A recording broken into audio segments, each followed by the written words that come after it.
video lecture number 44 4.2 to serve with love part 3.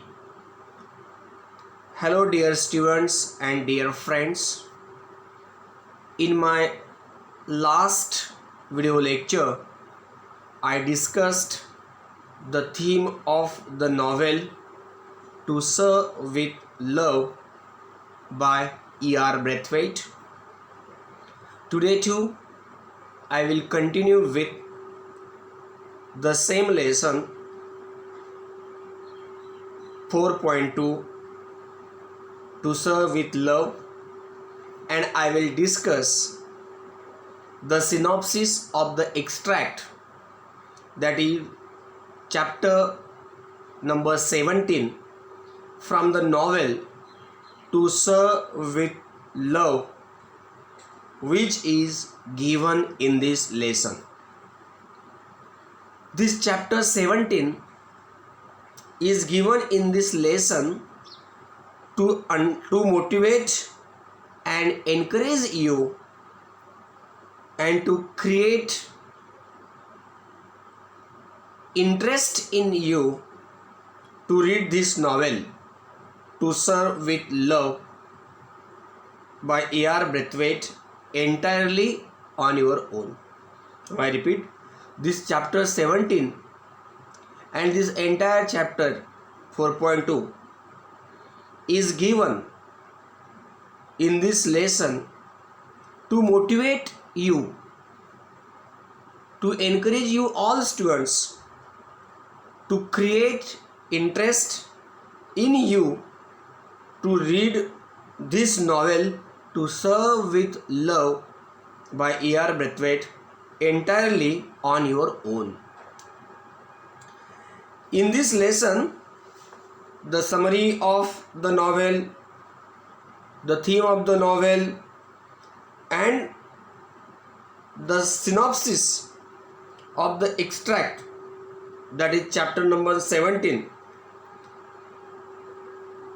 from or of the novel To Serve with Love, is provided to you with the purpose of your reading with understanding of this novel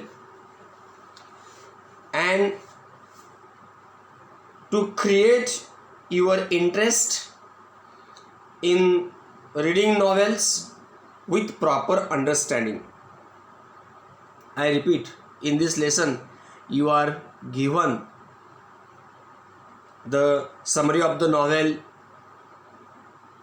To Serve with Love, theme of the novel, and the synopsis of one chapter from the novel To Serve with Love, just with the purpose of your reading with understanding of this novel To Serve with Love and to create your interest in reading novels with proper understanding.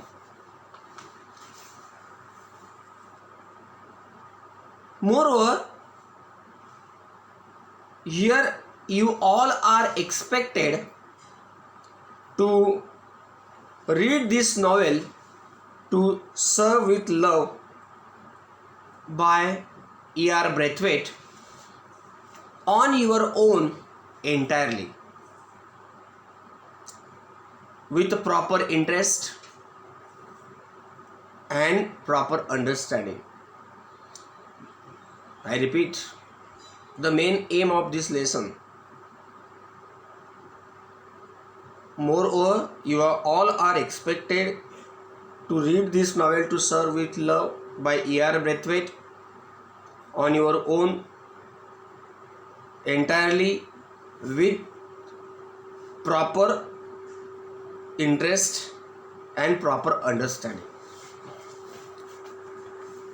So friends, let's discuss the synopsis of the extract, that is chapter 17 from the novel. First we will read the synopsis of the extract and then afterwards I will discuss the chapter 17 which is given in our lesson from the novel. So let's discuss synopsis of the extract. So open your textbook of English and see this topic on page number 180, or you can also read it on the screen in front of you. Synopsis of the extract.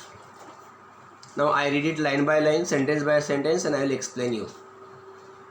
Synopsis of the extract. In this extract, Braithwaite recounts the half-yearly report of the Students' Council, in which the students of the school report to the faculty and other students on what they have been studying thus far.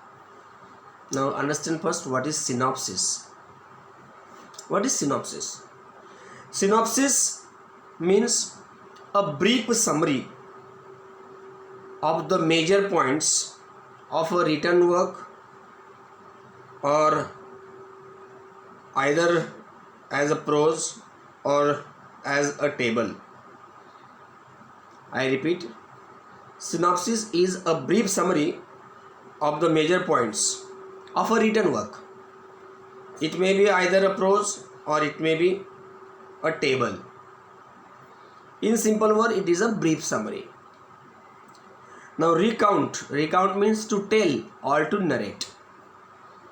In this extract, that is chapter 17, Braithwaite tells us the half-yearly report of the Students' Council, in which all the students present the report of their classes and how do they study or how they are studying, in which way they are studying in this council, school council. Braithwaite is the writer of this novel, and he is one of the most important character, major character, that is Ricky Braithwaite of the novel too. He is narrator, he is the writer, but as a character or narrator, his name is Ricky Braithwaite, as the narrator of the novel and the character in the novel. Braithwaite's class representatives speak knowledgeably about their coursework and place a considerable amount of emphasis on how much they have learnt about different people, different cultures, customs, and the importance of international and intra-racial cooperation. In this half-yearly school council, Braithwaite's class representatives speak quite knowledgeably about their coursework, their syllabus, and place where they found or they have to give amount of emphasis, and how much they have learnt about the people, how much they have learnt about the cultures, customs, and the importance of international and inter-racial cooperation. Miss Joseph and Denham, both students of Braithwaite's class, preside over the meeting. Now see the word preside over the meeting. Preside over the meeting means take the charge of the meeting. Miss Joseph and Denham, these two, both the students of Braithwaite's class, they took the charge of the meeting. At the outset means in the beginning, or at initial stage. At the outset, Mr. Florian, the headmaster, addresses the meeting with a lengthy but well received presentation. In the beginning of the school council or half-yearly school's council, Mr. Florian, the headmaster, addresses the meeting in quite lengthy but a well received presentation. One after another, each class gives a brief report of their progress. through their chosen representatives on what they have been studying in each subject so far. And one after another, all the students and the representative of all the class or all the classes were giving a brief report of their progress, what they have done, what they have been studying in each subject. A panel of teachers is chosen for each class to answer any question regarding the report submitted by the class, and a panel of teachers was also chosen for each class to answer any question regarding the report submitted by the class. The lowest class begins first, and it is obvious that as the students progress through the ranks, their ability to express themselves, and it was a tradition that the lowest class begins to report, the representatives of the lowest class begin to tell the report of their class first. And it is quite clear that as the students progress through the ranks, there is a marked development in their ability to express themselves. Mr. Braithwaite's class, being the oldest, was the last to present their report, and it was Mr. Braithwaite's class, just because it was the oldest class, has to present their report in the school council, half yearly school council, in the last. Miss Joseph begins with the highest class proceedings by clarifying that common underlying all their studies in term is the interdependency of mankind. Miss Joseph begins the highest class proceedings by clarifying, means explaining, that the common theme underlying all their studies this term is the interdependency of mankind, interdependency of the human beings. Potter, another student in Braithwaite's class, speaks in the field of math, focusing on how greater understanding in the world is fostered by the use of common ways and measures. Potter, another student in Braithwaite's class, has expressed his thoughts, and what his class learned in the field of math was focusing on how greater understanding in the world is fostered by the use of common weights and measures. Miss Peg and Jackson speak on geography, and Miss Dare and Fernman discuss the subject of physiology, with Fernman stealing the show by exhibiting a model of human skeleton and stressing the class conclusion that basically all people were the same. Now here see the phrase, to steal the show. To steal the show means to be the most popular or the best part, or to be the best part of an event, putting others in the shade. Now here see, Miss Peg and Jackson they both spoke on geography, and Miss Dare and Fernman discussed the subject of physiology. It was Fernman, one of the students in Braithwaite's class, who was the best part of this event, the school council, who outthrown the others, and he did it by exhibiting a model of a human skeleton, stressing the class conclusion that basically all people were the same. Miss Dodd reports on history, and Miss Joseph on domestic science. Miss Dodd reports on history and Miss Joseph on domestic science. Denham creates a stir by speaking on the required subject of PT and games, complaining that the class was ill-conceived and pointless. Ill-conceived means badly planned and unwise. Ill-conceived means badly planned and unwise. And pointless means having no purpose and hence a waste of time. Denham creates a stir by speaking. He just created a stir by speaking and expressing the ideas of his class on the requirement of the subject of PT and game.